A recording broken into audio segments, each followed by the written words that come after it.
بسم الله الرحمن الرحيم إن الله وملائكته يصلون على النبي يا أيها الذين آمنوا صلوا عليه وسلموا تسليما صدق الله العظيم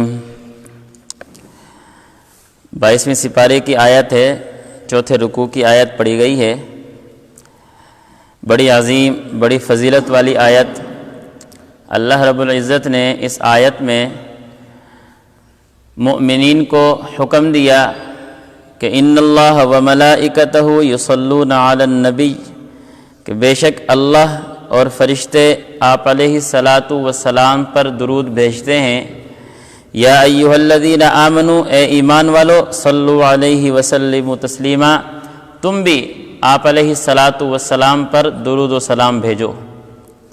اس آیت کی فضیلت میں مفسرین یہ فرماتے ہیں کہ اس آیت کی اس سے بڑی فضیلت کیا ہوگی کہ اللہ رب العزت نے مؤمنین کو اس چیز کی دعوت دی جو اللہ خود کرتے ہیں، کہ جو کام میں خود کر رہا ہوں، جو کام فرشتے کر رہے ہیں، وہ بھی تم بھی کرو۔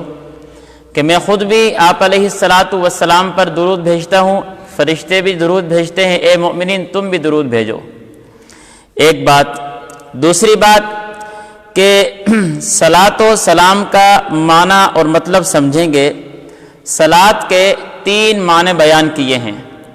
ایک صلاۃ کا معنی ہے رحمت، دوسرا صلاۃ کا معنی ہے دعا، تیسرا صلاۃ کا معنی ہے مدح، ثنا، تعریف۔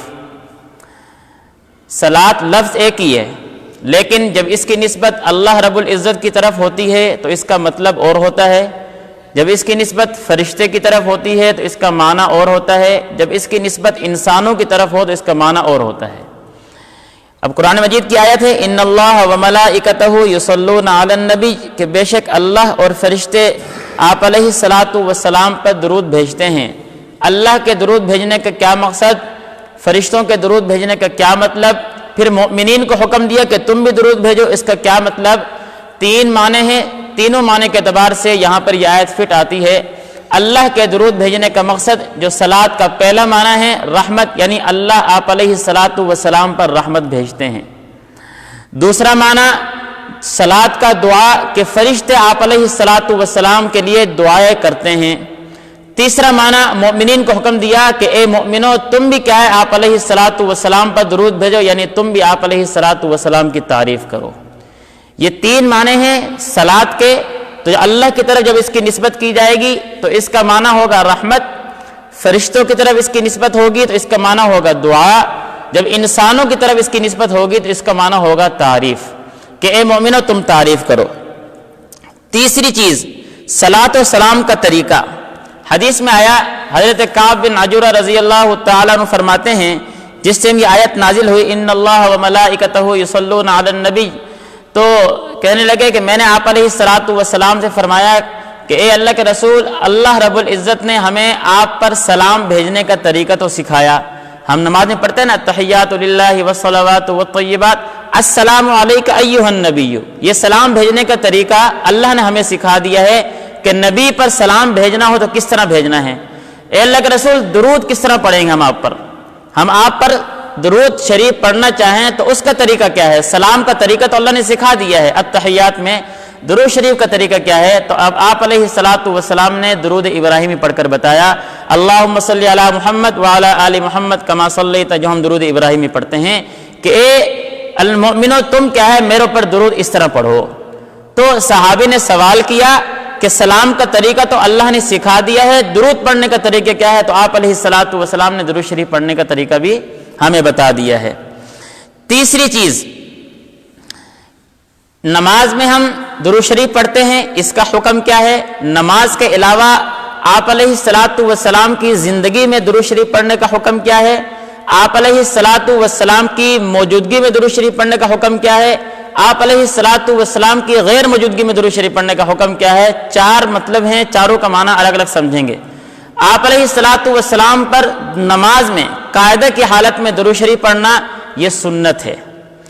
التحیات کا پڑھنا واجب ہے، درود شریف اور درود شریف کے بعد جو دعا پڑھی جاتی ہے یہ سنت ہے۔ نمبر 2، آپ علیہ الصلاۃ والسلام موجود ہوں, حضرات صحابہ درود شریف پڑھا کرتے تھے, تو اس ٹائم آپ علیہ الصلوۃ والسلام پر درود شریف کس طرح پڑھیں گے, جو درود ابراہیمی ہمیں بتا دیا گیا ہے. نمبر 2, آپ علیہ الصلوۃ والسلام کی موجودگی میں درود شریف پڑھنے کا طریقہ کہ جب بندہ سامنے موجود ہوتا ہے تو سامنے والے سے بات کی جاتی ہے اس کی موجودگی کے انداز میں. جب بندہ سامنے موجود نہ ہو تو اس سے بات کی جاتی ہے غائب ہونے کے انداز میں, کہ بندہ موجود نہیں ہے. تو سامنے موجود ہو اس کا جو طریقہ سکھایا گیا الصلاۃ والسلام علیکا, یہ علیکا, یہ کاف بتا رہا ہے کہ آپ موجود ہیں.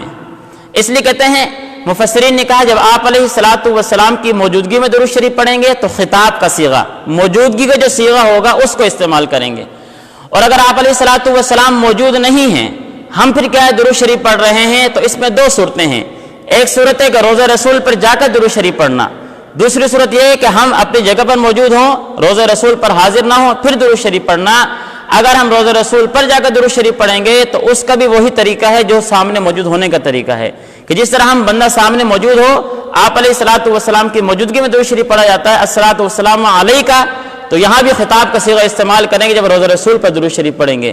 اور اگر آپ کی غیر موجودگی میں کہ روضہ رسول پر حاضر نہیں ہے, ہم یہاں بیٹھ کر یا کہیں اور بیٹھ کر درود شریف پڑھ رہے ہیں, اب خطاب کا صیغہ استعمال نہیں کرنا, غیب کا صیغہ استعمال کرنا ہے. جو ہم کیا ہے صلی اللہ علیہ وسلم یہ پڑھتے ہیں, اللہم صلی علی محمد یہ پڑھتے ہیں, یہ سارے غیب کے صیغے ہیں, ہم یہ صیغے استعمال کریں گے, خطاب کا صیغہ استعمال نہیں کریں گے. لیکن یہاں پر ایک مسئلے کی وضاحت کرتا چلوں کہ خطاب کا صیغہ استعمال کرنے میں حرج کوئی نہیں ہے اگر انسان یہاں بیٹھ کر بھی پڑھے تو. شرط یہ ہے کہ نیت ٹھیک ہونی چاہیے. نیت کیا ہے؟ نیت یہ میں کر رہا ہوں کہ آپ علیہ الصلوۃ والسلام براہ راست میرا درود شریف نہیں سن رہے, تو پھر کیا ہے میں خطاب کا صیغہ بھی استعمال کر سکتا ہوں, کوئی حرج نہیں ہے. میں یہ کہوں کہ آپ علیہ الصلوۃ والسلام موجود نہیں ہیں اور خود سن رہے ہیں, جب موجود نہیں ہے سن کس طرح رہے ہیں؟ آپ علیہ الصلوۃ والسلام اپنے قبر اطہر میں موجود ہیں, وہاں زندہ ہیں, روضہ رسول پہ پڑھوں گا, خود سنیں گے. جب خود سنیں گے تو پھر میں خطاب کا صیغہ استعمال کر سکتا ہوں, اب کوئی حرج نہیں ہے. جب میں یہاں موجود ہوں, میں خطاب کے صیغے سے درود شریف پڑھوں, کوئی حرج نہیں ہے, لیکن نیت یہ کروں گا کہ خود نہیں سن رہے, فرشتے پہنچا رہے ہیں. اس لیے صلی اللہ علیہ وسلم پڑھیں, السلام علیکم یا رسول اللہ پڑھیں, یا اور کوئی درود شریف پڑھیں, نیت کے فرق سے مسئلے کے مسئلے میں فرق پڑ جاتا ہے, مسئلہ سمجھنے والا ہے. آگے آپ علیہ الصلوۃ والسلام پر درود شریف پڑھنے کا حکم کیا ہے؟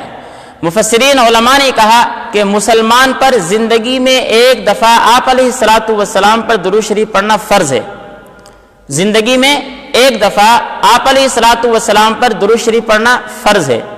نمبر 2, اگر آپ علیہ الصلوۃ والسلام کا ذکر کسی مجلس میں ہو رہا ہو تو جب پہلی دفعہ آپ علیہ الصلوۃ والسلام کا نام آئے گا تو پہلی دفعہ درود شریف پڑھنا واجب ہے, اور اسی مجلس میں اگر بار بار آپ علیہ الصلوۃ والسلام کا نام آئے تو پھر مستحب ہے, واجب نہیں ہے, واجب ادا ہو چکا ہے. لیکن چونکہ آپ علیہ الصلوۃ والسلام ہمارے بہت بڑے محسن ہیں, اللہ رب العزت نے اس روئے زمین کو سجایا, مجھے آپ کو پیدا کیا, مجھے نعمتیں دی, یہ آپ علیہ الصلوۃ والسلام کے صدقے سے, آپ علیہ الصلوۃ والسلام کے طفیل سے. تو جی تو یہ چاہتا ہے کہ جب نام آئے تو درود شریف پڑھا جائے, ہونا تو یہ چاہیے کہ جب نام آئے درود شریف پڑھا جائے. لیکن مفسرین نے ہمارے لیے یہ کیا ہے, علماء نے مسئلے میں آسانی پیدا کر دی کہ پہلی دفعہ واجب ہے, باقی دفعہ پڑھنا مستحب ہے, نہیں پڑھو گے تو کوئی مسئلہ نہیں ہے. لیکن حدیث میں آیا آپ علیہ الصلوۃ والسلام نے فرمایا کتنا ہی بخیل آدمی ہے وہ کہ اس کے سامنے میرا ذکر ہو, مجھ پر درود شریف نہ پڑھے. اسی طرح ایک اور حدیث میں آیا آپ علیہ الصلوۃ والسلام نے فرمایا کتنا ہی کم تر انسان ہے وہ, کتنا ہی حقیر انسان ہے وہ کہ اس کے سامنے میرا ذکر ہو اور مجھ پر درود شریف نہ بھیجے. اس لیے آپ علیہ الصلوۃ والسلام کے احسان کو دیکھتے ہوئے جب آپ علیہ الصلوۃ والسلام کا نام آئے درود شریف انسان کھل کر پڑھے اور اونچی آواز سے پڑھے تاکہ دوسروں کو بھی ترغیب ہو جائے. تیسری چیز, درود شریف لکھنا.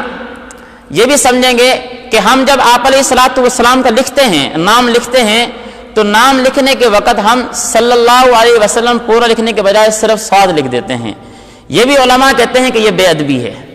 جب ہم کیا ہے درود شریف آپ علیہ الصلوۃ والسلام کا نام لکھیں تو صلی اللہ علیہ وسلم پورا لکھیں, صرف صاد نہ لکھیں. علماء نے لکھا ہے کہ جس شخص نے سب سے پہلے یہ صاد ایجاد کیا تھا اس کا ہاتھ شل ہو گیا, جب اس نے صاد لکھا تھا اس کا ہاتھ شل ہو گیا تھا. تو اس لیے صاد لکھنے میں حرج کوئی نہیں ہے, بے ادبی نہیں ہے، لیکن کہنا مقصد یہ کہ جس ذات نے میرے اوپر اتنے احسانات کیے، کیا اس کے احسان کا صرف اتنا سے صلہ ہے کہ جب اس کا نام آئے تو میں سواد لکھ کر اپنے کیا ہے احسان کا بدلہ چکا دوں؟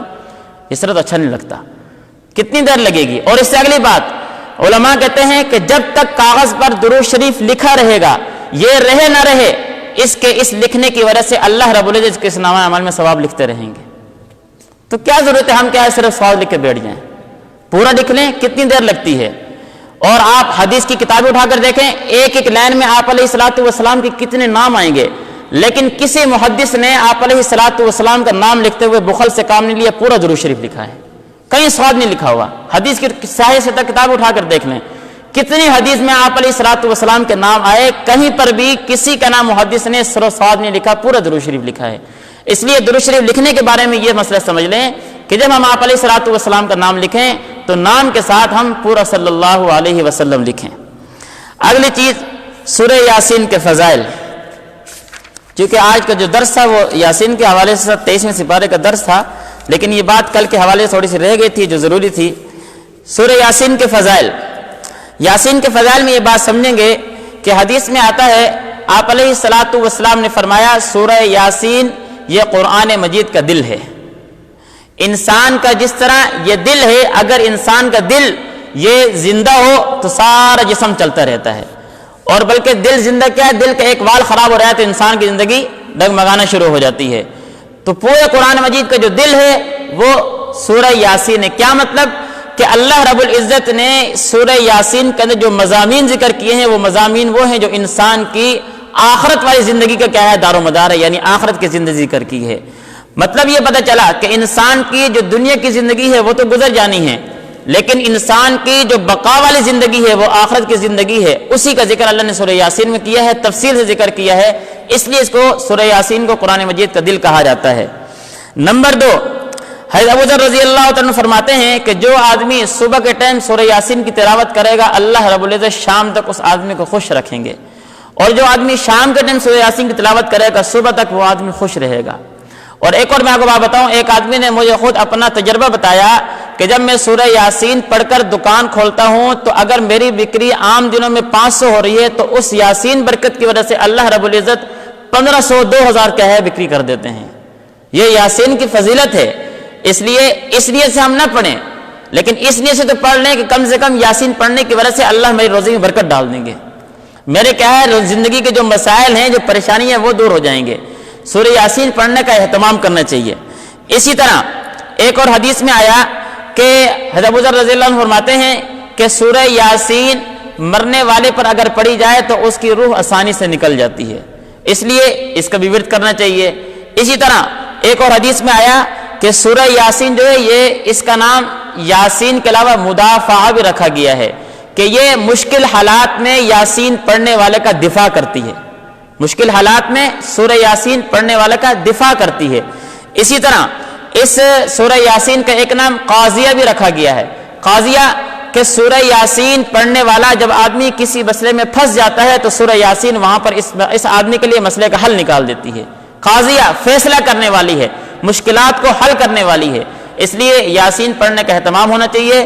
انسان صبح کے ٹائم، شام کے ٹائم، دن میں ایک دفعہ سورہ یاسین کی لازمی تلاوت کرے تاکہ اللہ رب العزت انسان کے مسائل کو حل فرما دیں۔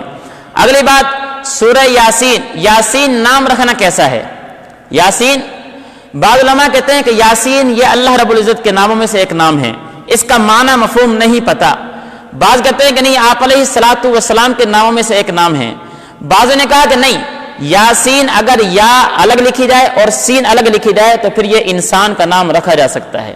اگر یاسین آپ کٹھے لکھیں گے، یا سین اور جو نون لکھا ہوتا ہے آخر میں اس کو کٹھے لکھیں تو پھر یہ اللہ کا نام بنتا ہے، اور اگر آپ الگ لکھیں تو پھر یا کو الگ لکھیں گے، سین کو الگ لکھیں گے تو پھر یہ انسان کا نام بن سکتا ہے، جس طرح سورہ صافات میں آگے آ رہا ہے وَعَلَىٰ آلِ الیاسین، وہاں پر آتا ہے تو وہاں یا الگ لکھا ہوا ہے، سین الگ لکھا ہوا ہے، تو یاسین وہ انسان کا نام ہے۔ اس لیے اگر انسان کا نام رکھنا ہو تو پھر اس کے لکھنے کا طریقہ یہ ہے، اور اگر انسان کا نام نہ رکھنا ہو تو پھر اس کا لکھنے کا طریقہ ہے جس طرح یہاں پر لکھا ہوا ہے۔